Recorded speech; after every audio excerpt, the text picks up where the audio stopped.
आप ऐसा बोल रहे हो कि आपकी AIR आ सकती है कि नहीं।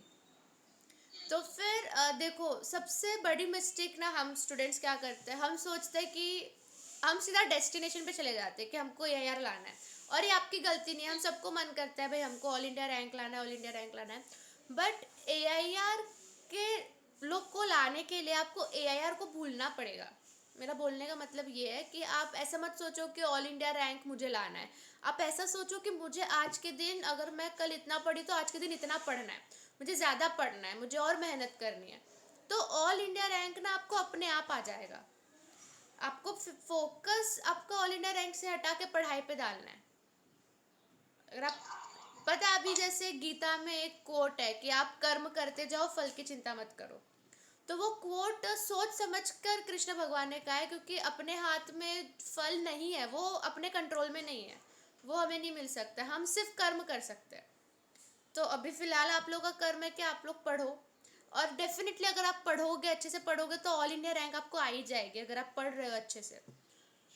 अच्छा, मेरा जैसे इतना ज्यादा सिलेबस बचा हुआ है, मतलब बहुत ज्यादा बचा है, तब भी हाँ, क्यों नहीं, क्योंकि अभी आपका टाइम भी तो बचा हुआ है, आपका 4 महीना बचा हुआ है। 4 महीने कम थोड़ी ना होते, लोग 2 महीने में सोचते हैं कि अरे चलो मुझे CS करना है। 2 महीने में वो लोग सब कंप्लीट कर सकते हैं, तो फिर आपका तो 4 महीना बचा, आपका पढ़ाई स्टार्ट हो चुका है। तो आपको बस क्योंकि मेहनत। हाँ बोलो। क्योंकि मुझे ना जैसे टीचर्स हैं और बहुत सारे मतलब फ्रेंड्स होते हैं, ये वो कहते हैं यार इतना कम टाइम बचा है, कुछ नहीं होता, मतलब गया, ऐसे फील आती है, बोलते हैं तो। आपको सबसे पहली चीज़ तो ये ध्यान रखनी है, आपके टीचर्स से, आपके फ्रेंड्स से इन्फ्लुएंस नहीं होना है। वो लोग खुद अभी आपका टीचर्स का तो मुझे आइडिया नहीं, बट फ्रेंड्स जो है आपके, वो लोग खुद अभी अटेम्प्ट दे रहे हैं यार, उनको क्या नॉलेज है इस CS के फील्ड के बारे में। इतनी नॉलेज नहीं है ना जितनी जो लोग पास हो चुके हैं, जो लोग रैंक ला चुके हैं।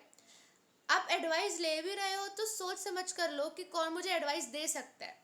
आप किसी की बात सुन रहे हो तो अपने आप पे पहले क्वेश्चन मार्क लगाओ कि मैं इसकी बात सुनूं भी कि नहीं, इसने खुद ने वो किया है कि नहीं किया है, कि बस हवे में बात कर रहा है।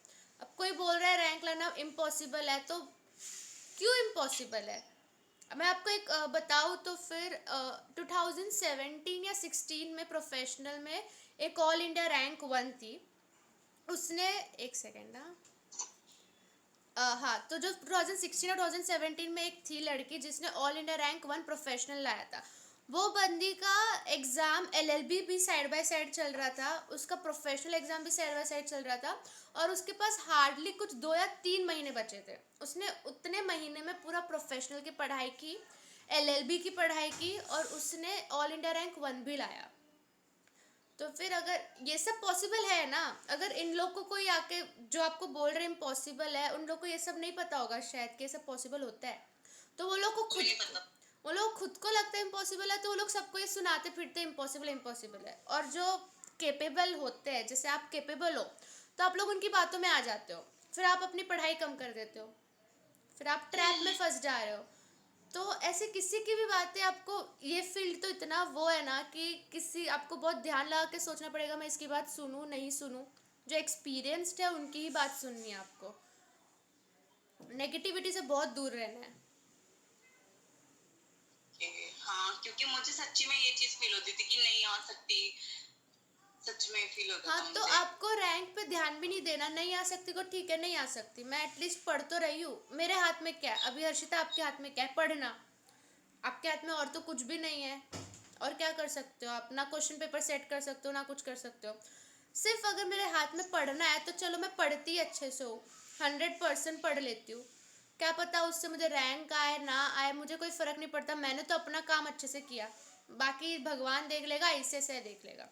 आपको एग्ज़ाम हॉल निकलने के बाद आपको रिग्रेट नहीं होना चाहिए कि मैंने अपना 100% नहीं दिया।